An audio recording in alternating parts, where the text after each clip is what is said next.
Hi everybody, David Lewis here. You have got to be kidding me. Again, I say this all the time. I can't make this up.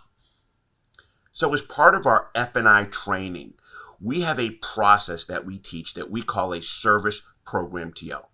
That is when an F&I manager cannot sell the service program or service contract to the customer. They very pleasantly excuse themselves and they go get a manager who comes in and does a very soft TO. Pretty much thanks them again for their business and then highly recommends the service contract and that they'd be willing to make a contribution to offset some of the cost. In essence, a discount. It's just a credible way of doing a discount and getting a second face because we know second faces sell. Now, we track our results on this very closely, and it's about 1 out of 5 will end up closing, 20%, which I think is fantastic. So I'm talking to one of my trainers this morning, and he has a dealership he's been working with for the last 6 months, and he installed this program in month 1. Well, it took off like crazy. I mean, they were selling an extra 10, 12, 14 contracts a month on the ones that they could not sell, again, hitting about that 20% level, generating between $12,000 to $20,000 a month in gross.